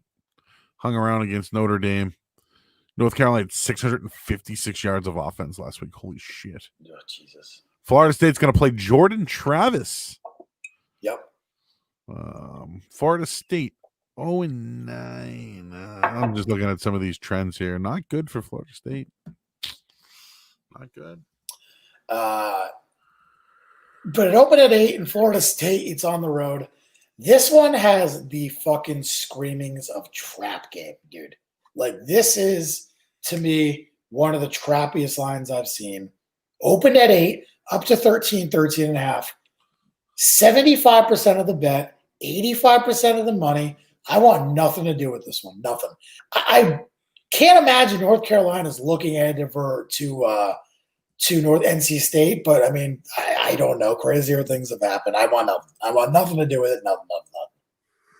And again, if you missed anything tonight, we'll probably bring them up on our Saturday show. We're doing this podcast because like we talk every game, and it's just I don't know if anybody else does that. Speaking of that, Charlotte, Florida International. Charlotte's 1-2, FIU's 0-2. Charlotte's 7-point favorites. Totals of 53.5. I don't have much of a preview on this one. I know Dan knows more about Charlotte than I do. I think FIU has stunk so far this year. That's really all I got for a lowdown on that one. As far as trends go, the open over 6.5 up to 7. It's a weird game. As far as trends go, these two teams have met 5 times. The over has gone over 4 of the 5. I mean, Florida's definitely scored. Florida International has definitely scored. Their defense is definitely allowing points, 36-31. They allowed 36 to Liberty. So, I mean, kind of worrisome there. I don't really know what to expect week to week from the Charlotte team, so let's just move on. 2 games remaining, Dan, before we get to the big one. Yeah, Boston College at Virginia Tech. BC going on the road, getting 12 points. Hook me up. Yeah, I mean, this is interesting for sure. Total 62. Yeah. I don't know what to think on the total. I think if BC wins this game, they're ranked because Virginia Tech's ranked right now. 23. Now they're at Lane Stadium. They lost 56-45 last week to North Carolina, who BC hung around with. So clearly, I think they can play with them. BC threw the ball very well. Djokovic was really good. Zay Flowers, what a game, huh? He's a hell of a game. He's now turning into something here. I mean, they play close games. I don't see why they don't play another close game. Their only loss against UNC, they lost in that 2-point conversion there. But I mean, can they stop Khalil Herbert here? I mean, that's what it comes down to. Can they stop him? I mean, the thing that worries me about BC is they're unbattle tested on the road. They have the one road win versus Duke, and that's it, right? Like, so we don't really know. Don't forget, was Texas State at home? Yep. Right. Texas State was home, UNC was home, and Pittsburgh was all home. They were all home games. So this is going to be their second road game. So I don't really know what to expect, which is kind of why I'm scared to take BC. I agree with your premise; they should play a close game, but yeah, it's a little scary. I like BC. If they're getting points, you have to kind of look at it. But again, this week could be weird, right? Like we've already seen a couple of weird lines. Why is UCF favorite on the road versus Memphis? You hear like BC's getting 12 after they've been in every single game. Be careful. This is a be careful. And then finally, I don't even know if this game is going to be played. I don't. I told Toucher and Rich to run on Paul Feinbaum today, right? You're probably going to get some good shit on that show today. Agreed. Georgia at Alabama. Line opened at 7.5. It's now a live line of 4.5. Let's face it, Nick Saban is not on the sideline. Steve Sarkisian will be the head coach in this one. Somehow, some way, Bill Belichick was able to get behind his players last week and close the facility on his own without permission from the NFL, and they moved the game a week without their 2 best players. You mean to tell me that Alabama's not going to work something out to cancel this game for this week? I'm betting on that. How about that? I'm betting that this game's not going to happen this week. Number 5 versus number 13, the 2 best teams in the country. Georgia going on the road against Alabama. Like, this is the game we want to see. We want Georgia, Alabama. This is what we want. This is what we dude. And no Nick Saban. Like, just no. It's not happening. Here's the problem. Neither team has a week off until after December 5th. Who cares? Play December 5th. Okay, so Georgia plays Florida. And then you know what? They'll play each other again in the SEC championship game. So Georgia plays Florida. Alabama plays Tennessee, LSU, Auburn. Okay? I don't expect Bama to lose at Tennessee. LSU, you never know. Auburn, I expect them to win. Okay, it's home. Georgia, home versus Florida, they could easily lose that game. So do you want to delay this game 2 months, put it at, December 12th, push back the SEC championship by a week. I think it's a lot to ask, Joe. I think it's a lot to ask to do that. Assuming the game is going to be played, what do you like here? What do you think? I think the Georgia defense is legit, but I think Alabama's offense can score. So if I was betting on this game, like, all right, like, Dan, if we just showed up to the poker table and it's like, all right, who are you going to bet on? Or we're going up to the window, taking Alabama. I don't trust the Georgia offense enough. I think they score because of their defense, but Alabama's defense hasn't been impressive, and I think they can do good things against this team. So, Najee Harris, I think will get going. Jalen Waddle, can he get loose? Mac Jones, definitely the better quarterback here. Definitely. I'm not impressed with the Georgia offense yet, even though they've been where they put up 37, 27, and 44. And I think that 44 had a lot to do with the defense, man. I really do. Just putting them in good situations, turnovers, things like that. So yeah, but that's square as hell, right? Alabama losing at home. They don't lose at home only to Auburn. I think that you can't beat out. I mean, you can beat Alabama on defense, but you're going to have to produce offensively. And my worry is Stetson Bennett and what is he going to give you against Bama, right? If you're telling me it's JT Daniels or someone who's explosive through the air, I think you can hang with Bama. But does Georgia get, a couple turnovers and, some good field position and that changes the game? I do think that this is over. I think you're looking over between these two here. Again, I think that is the play. I think Georgia's going to score some points on some good field position. There's probably going to be some turnovers by Bama. I expect Alabama to score offensively. Georgia's not going to hold them down forever. This is not Tennessee and Guantanamo. This is not, Auburn. Yeah, Guantanamo Bay. This is not Auburn and Bo Nix. This is fucking Bama and Mac Jones and a high-flying offense and Sarkisian, despite the fact that, even if he has to be the head coach, Joe, at least he's the offensive guy, right? Yep. So the way I look at it is, I'm going to say that I think you're looking at the over. The other thing here too is that this has always been a moneymaker for me is like always fade the former assistant of Nick Saban. Nick Saban's 21-0 in these situations, but Nick Saban won't be there.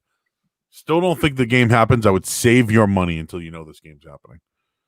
That's and maybe the line will be different on that day. So we'll take a quick break. That's it. That's all we got for college football. We went through every game. That's a fucking lot of games, huh? A lot of games. And we had games canceled. Yep. We had who did we have postponed? 4 games. LSU, Florida, Baylor, Oklahoma State, Vanderbilt, Missouri. Not like it's the worst teams in the SEC, but and then Cincinnati, Tulsa. We had a lot of games, good games. I feel like those are some good ones too. Yeah, some quality games right there.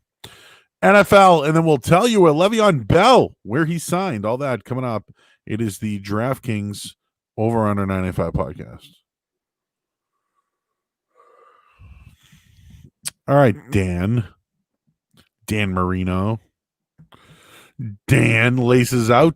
Dan. I've been chucking them up, but I've been getting picked off at every fucking throw in the NFL. So, okay, I'm going to share something today, Dan, that I haven't done, so I'm trying to change it up a little bit. I'm giving out my Cappers Cup picks here. Now, actually, you can go to the website when it comes out. What do you think? Should I just let them go there, or should I give it out? I'm trying to change things up this week. So they make you pay for the picks. No, they don't. No, yes, no, they don't. Yes, they do. What? Yep. Do I just have like a special privilege to click on it and see it then? Yes, because you are the one making the pick, so you can see everyone else. It doesn't show my best bet or anything like that. Not until after the games have started. Nope. Oh, that sucks. Well, you want to know who I have? Let's discuss the games. Detroit's at Jacksonville. Okay, Jacksonville's getting 3 at home. I think Matt Patricia is on the hot seat. And we got our boys at home. Our boys. We got Jacksonville is at home this week. So I ask you, Dan Lifshatz, as we start our NFL podcast this week, you look like Matt Patricia. Your job is on the line. I feel like I've been coaching like Matt Patricia. I feel like I've been picking like Matt Patricia coaches. I mean, it's been, at least in the NFL, it's been that bad of a performance. Can I give you a couple trendy trends here? Yeah, Lions, please. 7-1 against the spread the last 8 games following a bye week. But the Lions are 3-12 against the spread the last 15 games. They're 1-6 against the spread their last 7 on the road in general. But the Jaguars 0-4 straight up in their last 4 games overall. Yeah,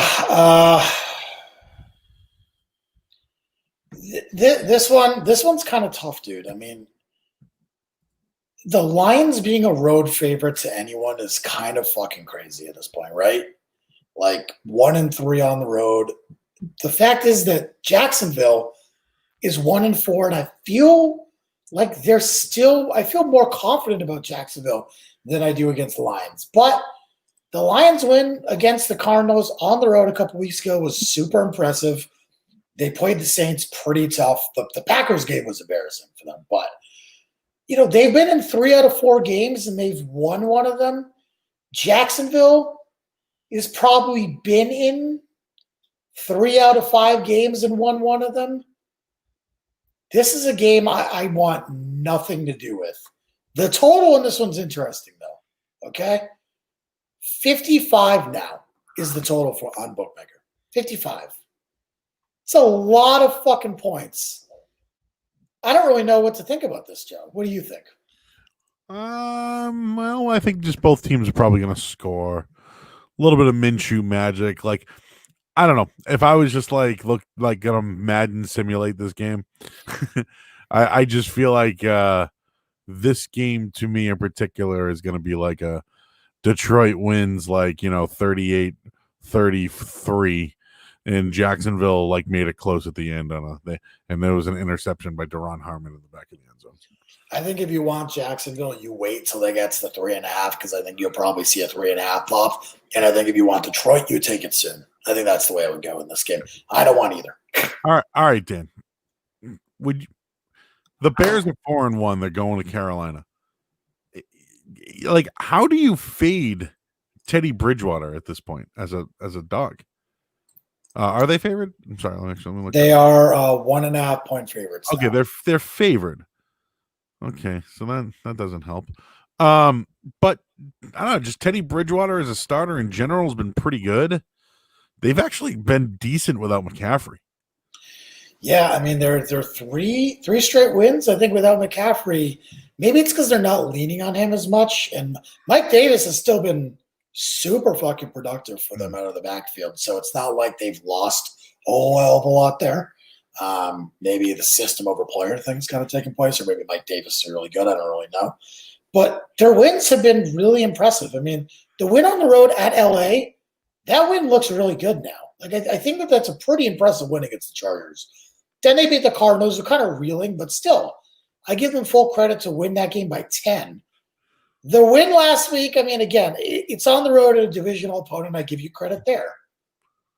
I don't know what to make of the Chicago team, dude. I don't. Yeah. I think that they had a really nice win versus Tampa at home, and I think they kind of revert to, back to that kind of Colts, game where I think they struggle again. I expect Carolina to win this game. I do. So you know how you say trends, screw them, whatever. The Bears are 5-12 now, again, in their last 17 against the spread, which didn't matter last week, right? Bears are 3-12 straight up in the last 15 games on the road, which they're on the road this week.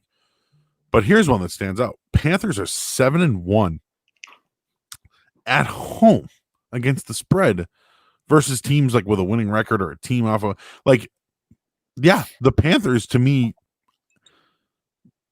you probably should favor them here, but Chicago has been the better team, I think. I think it's arguable. I think that you'd say maybe Chicago has the better win. I'd say that the Tampa Bay win's probably the best win between both these teams, but I mean, I don't know. Is the 17-13 victory against the Giants, does that look like a really good win? How's the win on the road at Chicago, at the Detroit, where Detroit probably should have lost that game? I'm just saying, Detroit probably should have won that game, and they beat Atlanta by 4, and they were getting crushed. I didn't pick this game. I'm out on this. Yeah, that's fair. Oh, we're live on Twitter. Here we go. There you go. Hey, there we go now. I don't know what happened there, but boom, boom, boom. We're back, baby. We're back. Here's one.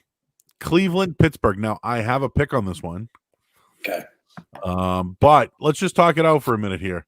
Sure. Pittsburgh's 4-0. Cleveland's 4-1. They win last week convincingly. Pittsburgh beats up on Philadelphia. Now, you can question Pittsburgh's wins, right? I mean, have they really been against good teams? They're 3.5 now. They opened at 5. They're 3.5. The total's 51. Last year in this matchup, late in the year, Pittsburgh won 20-13. And that was with a backup quarterback. That's right. I took the over in this one. I'm not PPing it, but I'm just letting people know I took the over in this game. And I just think that both teams are going to put up points in this one, and that's where I left it. But there is a little thing here where I think Pittsburgh, like last week, I felt like Cleveland might be overvalued. Well, I think Pittsburgh might be overvalued. The only thing with Pittsburgh is, dude, they're so good at home. They're so good at home. And I don't know. I just think both teams are going to go back and forth scoring. That's what I have this week. If I can get Pittsburgh at 3, I think I'm going to take them. I'm obviously not going to PP it, and I'm so sorry for all the Steelers backers that if I get Steelers to 3, I will probably take them. So maybe I'll add this on Saturday. I'm telling you right now. And yes, I apologize if you're on the Steelers because I probably just mushed your fucking bet. So oh well. But that's my feeling. I'm really not that impressed by them. Oh, lovely. Really not that impressed. So there you go. Cool. All right, let's move on to the next matchup here. Atlanta and Minnesota. Atlanta closed its facility today. They had a COVID test. They're going on the road to Minnesota. Of course, Minnesota blew the game against Seattle this week. They're getting 4 points. Don't love the 4 points. And Atlanta, again, besides that Green Bay game, they've hung around. The last matchup here was a year ago. Minnesota won 28-12. Obviously, a little bit of different teams here. We don't know what's going on with Julio Jones. I'm actually just going to think he's out, right? Minnesota has to bounce back from this game. At the same time, Atlanta with a new coach, Raheem Morris, I don't know if there's that coach factor when it comes to betting. When it comes to actual betting, is there anything when it comes to the coach factor? The only thing I can give you is on the head-to-heads. The Falcons are 0-4-1 against the spread the last 5 meetings. The under, though, in the last 8 meetings between these two teams, it's 7-1. And what's the total right now? Total is 54 per bookmaker right now. Boom. 54, sorry, apologies. 54.5 with it literally just moved in front of me. 54.5. It's now, the under is now -113. So a little bit juice to the under. Yeah, I mean, a couple of really shitty teams here, Joe. The 0-5 Falcons. I thought Minnesota looked better last week. Dalvin Cook didn't practice today either. But they have Madison. Madison's decent. Yeah, Madison's been good. I expect Cook probably won't play. Obviously, we'll know more Sunday. Same with Julio. It sounds like Julio will play, which is, a big upgrade over Zacchaeus or whatever, Atlanta's other wide receiver, second wide receiver there. So, I mean, they are going to be, a little bit, more formidable offensively, at least. Still, Minnesota played super well, I thought, against Seattle on the road. Really, I thought Minnesota should have won that game. Not kicking the field goal and letting Russell Wilson go down the field with, however long left and, a minute and a half left. You would have forced Russell Wilson to give him the ball with a little bit less time. And you could have, kicked the ball, made them return it, and make you go down the field, score a touchdown, 2-point conversion. I thought it was pretty bad coaching. I get the, the statistical analysis says you go for the win. Maybe I'm just a pussy, probably am, but I kicked the field goal there. Yeah, you go up 8 points. Yeah, I make you get the touchdown and the 2-point. Worst case scenario, you go to overtime. You try to win the game that way. He didn't give his team a chance to win. I wonder if that affects the next week. Not to mention the coaching angle. Again, I don't know what it is for points, but both sides, man. Raheem Morris on one side, and then the coach for Minnesota. All I can tell you here is Atlanta's on my list. I will not bet Atlanta. To back that up, Falcons are 0-4 straight up and against the spread the last 4 games versus the Vikings. And the Vikings have a bye week next week. I think so. I think they have a bye week, pending what happens. But before bye week, the last 11 years, they're 10-1 against the spread. Yeah, they have a bye week next week. I will say, the way I look at this one, I want nothing to do with it, but I'm interested to see how at least Atlanta tries to rebound with a new coach. I mean, obviously, the coach factor worked for Houston last week, and I think maybe it was just like, hey, we got to get someone fucking new in here. If you're going to start the season 0-5, lose to the Bears in embarrassing fashion, get drilled in Green Bay, and then I think you probably need to be more competitive against that Carolina game. 23-16, that score is not reflective of how not in the game Atlanta was. It feels like that. So, I'm going to, sit here and say that I have no interest in playing this game, but I am interested in watching how Atlanta responds. All right. So here's one that the trends stick out to me big time. And I don't know if you would play it, but it's Ravens, Eagles. Eagles are at home. They're getting 7.5 points. Now these double digit, last week Baltimore wins by double digits, right? A lot of people like myself, I thought Baltimore would stick around. I mean, they could have scored a touchdown at the end for a backdoor cover. They didn't. And again, Philly off a loss last week to the Steelers after their Sunday Night Football win against the 49ers, which I don't know how much stock you put into that. But here are the 2 trends that stand out to me in this one. The Ravens on the road, their last 7 games in general are 6-0-1 against the spread. The Eagles at home, Dan, are 1-6 against the spread in their last 7 games at home. That one win, can't even remember who it was against, but all I'm trying to say here is the trends kind of lean towards Baltimore in this one here. They're not a good home team, and I wouldn't back them here at home. Yeah, the interesting part, it's only a touchdown and a half at this point, and I don't know. It does feel like the line is a little bit low. I get that Baltimore has been, I don't know, I guess disappointing. I thought the last 2 weeks were pretty good. I mean, you win by 2 touchdowns in Washington, and then you win by 24 against Cincinnati. I thought it was pretty impressive what they've done the past 2 weeks, but everyone's calling Baltimore underwhelming this year. Maybe it's because they're not dominating the league like they were last year. I've still been pretty impressed by what they've done and put together. Philly, I mean, you watched that whole game last week. There were times you felt that Philadelphia was about to win the game versus Pitt, and then obviously they did not. They ended up blowing it and, allowed Claypool to walk in for that 4 touchdown, which, sealed the game for them. I am a little scared of what road we're about to travel down with Philly, because if they lose this week, they're 1-4, 1-4-1. They have the Giants and the Cowboys, and then the Giants. So they have 3 divisional games in a row after this. This is the back end of Philly's schedule. Cleveland, Seattle, at Green Bay, New Orleans, at Arizona, at Dallas, Washington. The back end of that schedule is fucking brutal. And obviously, you had Baltimore this week. They need to start racking up some wins because the back end of that schedule, especially, is going to be brutal. Absolutely brutal. That's a brutal schedule. Wow. And I wonder if Philly is going to start looking at this with a little bit more, pep and really think that they need to start winning this week. Yeah, blind eye 7.5 home team. You look at it, you're like, yeah, that's good. It's just that the trends don't back it up. And the defensive line of the Eagles is good. Can they stop the running game a little bit? I don't know. I don't see it. I thought last week was the week. I'm not buying it this week. Here's the other problem. Lane Johnson did not practice. Yeah. We don't know who's going to be available in the secondary. Avonte Maddox did practice today, so that's good. Darius Slay did not participate. He's in the concussion protocol, so you may not have him there either.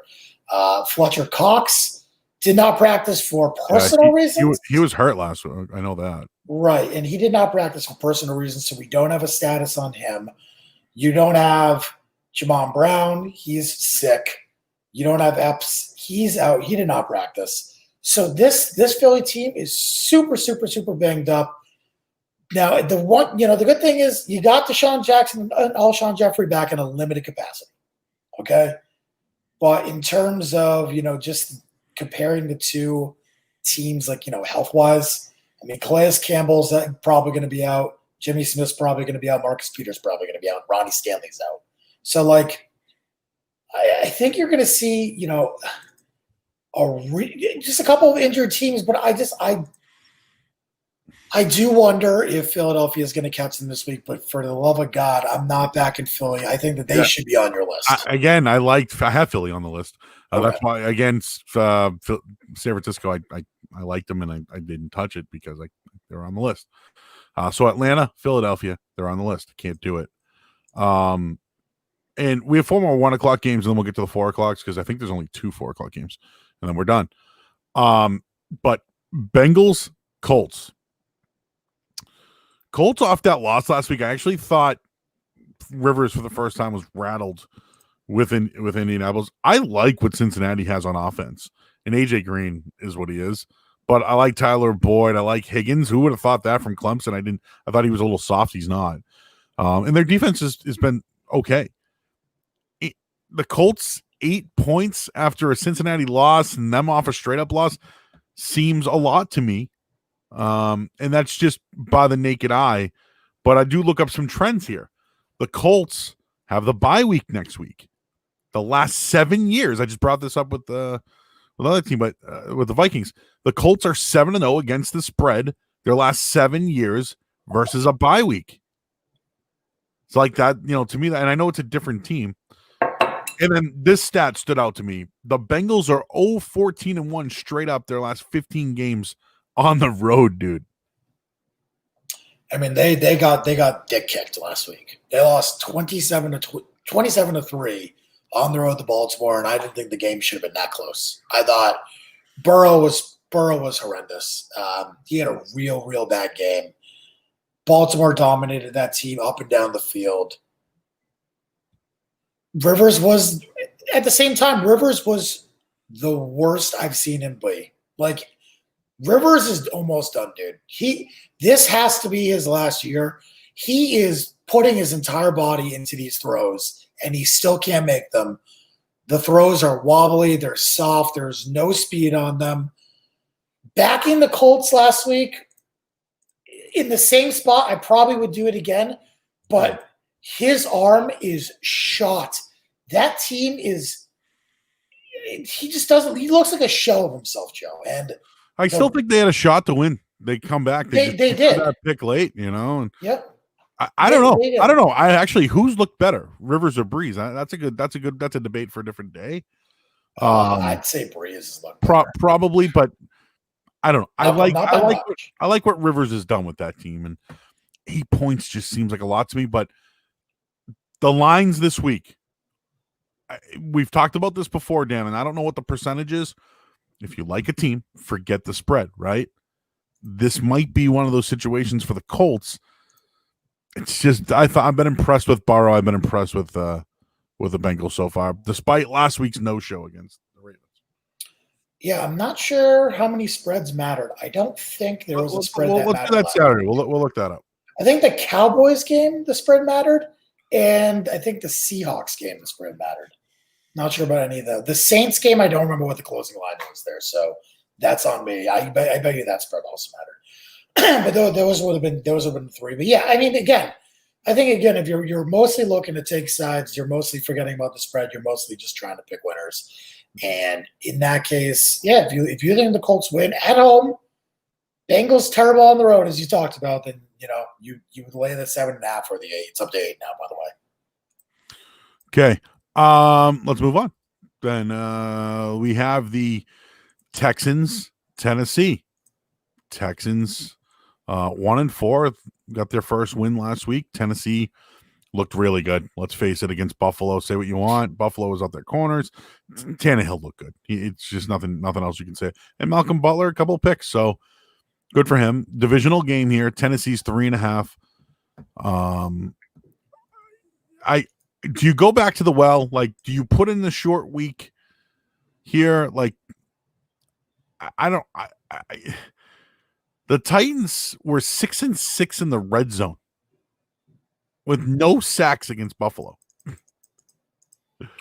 Like, I just look at it like that. They played a great performance. Can they keep that up? That's something I don't know if I want to fade that. And then I look at the trends, and I'm sorry, I'm just pulling up the trends here. But when it comes to this matchup, and I know earlier this year, Dan, we were talking about who's going to come out of that division, and I said Houston will hang around.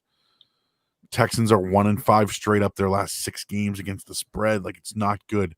They're not good after an against the spread win. They're 1-8-1. Like, everything favors the Titans in this one, and that's scary. Yeah, I mean, they're 1-3 against the spread this year, Joe. Despite the fact that they have 4 wins, they have 1 2-point win, 1 3-point win, 1 1-point win. They have not been blowing teams out, and I think that Buffalo game was just impressive. I think we saw more of what Buffalo actually is, regression to the mean, right, which we have talked about with Buffalo for the past few weeks, regression to the mean of what Buffalo actually is. And, Josh Allen, what he actually is, not exactly an MVP-type player, but more of a very good quarterback. I'd say probably the second best quarterback in the AFC. So I still think Newton is better, but you could make the argument either way, and I'd listen to it. Tennessee, that's a huge win for them. That's a massive fucking win for them. 4-0 in the division. You go easily up top the AFC South. The Colts are now, 2.5 games behind you? Or I guess they're 1.5 games behind. This is not as an important of game for, the Texans as it is for the Titans as it is for the Texans. I mean, if Houston loses this game, their season's over, right? You start 1-5, this is it. This is it. I'd say you're looking at the motivation line there, and you're seeing, a potential letdown spot on the short week for Tennessee, and you're looking at Houston and saying, well, Tennessee 1-3 against the spread. They've had one real dominant win. Now it's on a short week, and they're facing Houston, who, again, new coach. The problem is, you can look at this. Look at the actual spot. It's not exactly a fantastic spot for Houston because they're on the road. That being said, the on the road, spots for these divisional games aren't as bad because your team's kind of used to it. You're used to going to Tennessee. You have a spot where you play, where you stay there. You travel to the games, yada, yada, yada. It's a little bit different with COVID, but nonetheless, I do think that this is going to be a Houston or nothing spot, and I still can't back Houston. I know we both like Houston last week.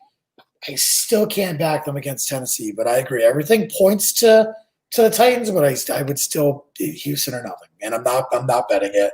I'm definitely not touching the Texans, at least as of right now. Giants are 0-5. They're favored by 2.5 points against Washington. Sorry, Washington for me with Kyle Allen. I'm not backing an 0 team at home, even though it happened a week ago with Houston. Sorry, Dan. And the only thing I'll give the Giants is their defense is ranked 8th in the NFL. I don't know. To me, and in my cappers pick, I took Washington 2.5. Yeah, the line's now at 3, Joe. So Washington getting 3 is going to be really hard to lay off of, I feel, right? Like, I think that this is going to be one of those lines this week that's going to be super hard to lay off. How bad has Washington actually been? Like, they have not been – they lose by 2 touchdowns against the Ravens, but I don't know. On the road versus the Browns and the Cardinals, I felt like they were in those games at least. The win is really not that impressive. And then obviously we don't know what they're going to be like with Alex Smith and Kyle Allen, versus, going forward. I think this is an avoid game, Joe. But I will say that Washington 3 is going to be super, super attractive. I can't bet a team that has no wins. I can't do it. And then the next game is the Patriots. Call me square, but I just think Cam Newton, Steph Gilmore back now. There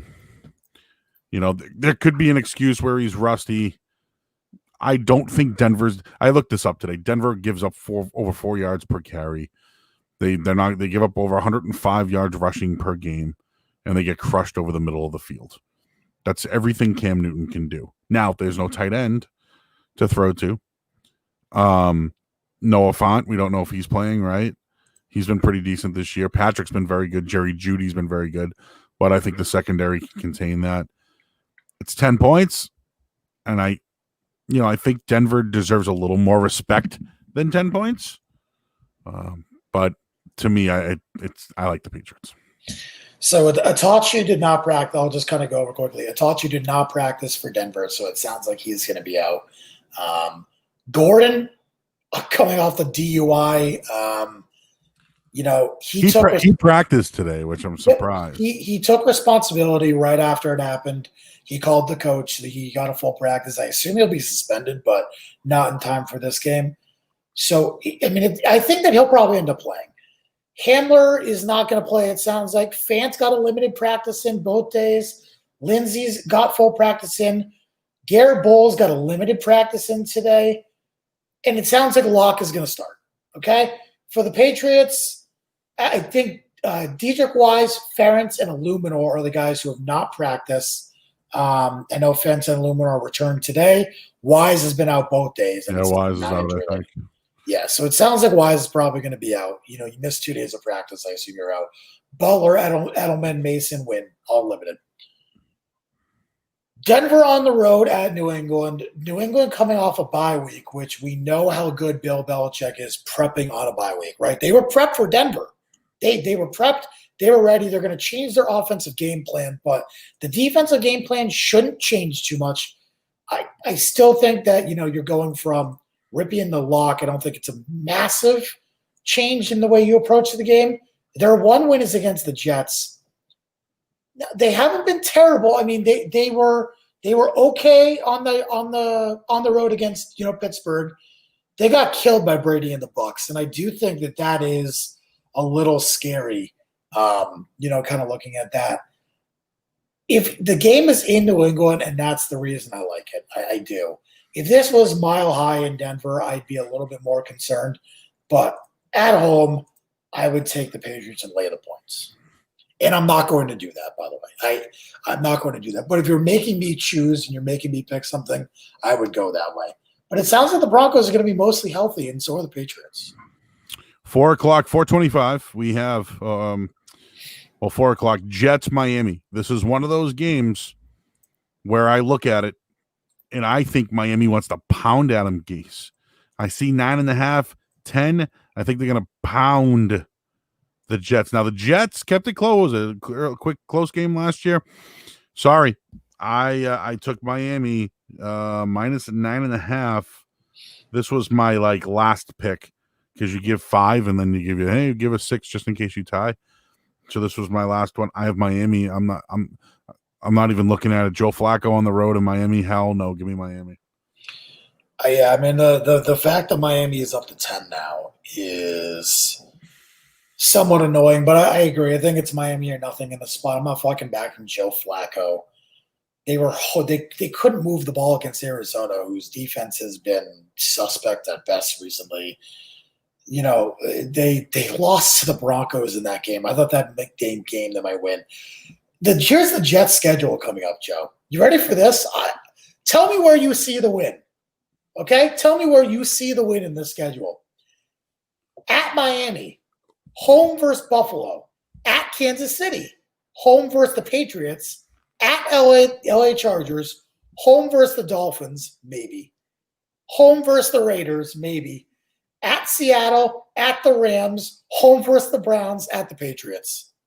Holy hell. This team's in serious shit, dude. Like, real serious shit. I think that the Jets, I feel the Jets are tanking, so I don't think they're worried. I think they want to lose this game. That's where I'm going with it. I'd say Miami or nothing. Packers, Tampa Bay off the loss. They come back home. Green Bay has been a monster. They beat up on Atlanta. Green Bay, I'm not fading them at this point. I know the line is what it is. I've watched Tom Brady versus Aaron Rodgers before. I took Green Bay -2.5. It's 1 point right now. I'm not going to bet it, but I'm going to look into this one for Saturday. I like Tampa. I do think that eventually the Packers are going to give way. They have, double road games in a row at Tampa, at Houston, back-to-back weeks. Their schedule so far, I mean, Green Bay, the quality of opponent certainly has been in question. Minnesota, on the road to Minnesota, I still think is a good win because it's a division. The Lions, that win's not really super impressive at home. The Falcons, that win super impressive at home, even in prime time. At the Saints, they win by 7. That Saints team has been disappointing, and they let Kamara run all over them. Tampa's going to have – it sounds like Tampa's going to be healthy this week. It sounds like, that they're going to have pretty much their full slate of offensive weapons go. Godwin's practicing on a limited basis. Scotty Miller's practicing. Leonard Fournette's practicing. I just do think that Tampa's defense is still very good. I think Tampa has a chance to pull this one out. All right, and then we have the final 4 o'clock game. That's the Rams 49ers. I think the 49ers bounce back here. I know a lot of people. Actually, I don't know if they bounce back this week, but I think they do bounce back at some point. 8 o'clock game. We've seen San Francisco 2 weeks in a row. If they can't run the football, they stink. Rams can score. So can San Fran keep up with that? This is one I want to discuss on Saturday, Dan, because I know it sounds like Garoppolo is going to play. San Fran won last year, late in the year, 34-31. I think it was a Sunday night game as well. Yeah, I'm torn on this one. I do think that the 49ers are better than what we've seen, but I also think that the Rams have been pretty good this year. So I have no play right now on this one. But I think the 49ers are better than what we've seen. Yeah, I mean, we had a line flip on this one. The Niners opened as 3-point favorites, and it flipped, and now obviously the Rams are 3-point favorites. I'm not that surprised. I mean, but I will say it's a divisional game, and you have to expect coming off 2 losses in a row that the Niners are going to give a better performance, right? Like, again, the Niners 2 wins against the Jets and the Giants, so I don't want to go overboard and whatever, but 4th in the NFC West, if they want to make the playoffs, this almost feels like a must-win game, especially on the road at New England next week, and then on the road at Seattle the week afterwards. Green Bay, at New Orleans, at the Rams, home versus the Bills. Like, your stretch is fucking brutal if you're San Francisco. This is almost a must-win game at home, Joe. It really does kind of have that sense. I'm worried. I do think San Francisco. I think they know this has got to be a must-win game, and I think maybe there's a chance they overlooked Miami last week, and Miami just gave them the ass. So I don't know. We'll see, but I am worried. And then we got 2 games Monday night. Kansas City goes to Buffalo. If Buffalo doesn't have White, I think Josh Norman, you called it, dude. He sucks. He sucks. I'm sorry, Kansas City. It's just going to depend on the line. Josh Allen, despite his 2 interceptions, I thought had at times showed like that throw to TJ Yeldon in the back of the end zone. Woof, what a cannon! Fantastic. Give him credit. He's better. Yep, he's drastically improved. Still makes mistakes, and he can't lean on his run game anymore. Yeah, but how good is that Kansas City defense? Don't you think that a guy like Josh Allen is going to be able to take advantage? Maybe it's just that any team besides what the Raiders did last week. Despite that, teams when they try to throw with Kansas City doesn't work out. I don't know. I mean, I think the Patriots have Cam Newton. They probably win that game going away. I agree. And I think that you've now seen 2 bad performances in a row for Kansas City. That is a concern. Buffalo, this is a massive game for Buffalo. Massive. This might be their Super Bowl. I mean, really, for all we're saying. I mean, again, until they face the Patriots in a couple weeks, this is one of their 3 biggest games on the schedule all year. So I think Buffalo is going to be prepared. I think they're going to be ready. We'll talk about this one more on Saturday, but I'm interested to see if Kansas City is going to continue going downhill because I think they have the past 2 games. All right, and then Dallas without Dak Prescott. They opened up as 3-point favorites and now 1.5-point dogs versus Arizona. I like Arizona this year. I don't trust them yet. They're one of those betting teams. Last week they covered against the Jets. Dallas could be a different team with Dalton. They could be. Total's 55. I probably lean the over, but just off the bat, I'm going to look at this one a little more. Dallas was favored, now a dog. It's just that's weird to me. Dallas is one of these teams you can't bet on. They're 0-5 against the spread right now. You can't touch them. Yeah, I mean it's pretty brutal. Didn't they? Yeah, you're right. 0-5 against the spread. I will say I think that Dallas will probably go to more of a power run game. Obviously, I think that they're probably going to run the ball with Pollard a lot now and Zeke, and I think you're definitely going to see Pollard start mixing on third downs, be that pass catching back, because I think that he's been pretty good in that spot. Dallas was still able to score last week and still able to find a way to win that game after the Prescott injury. I think Dalton is probably going to be underrated early on.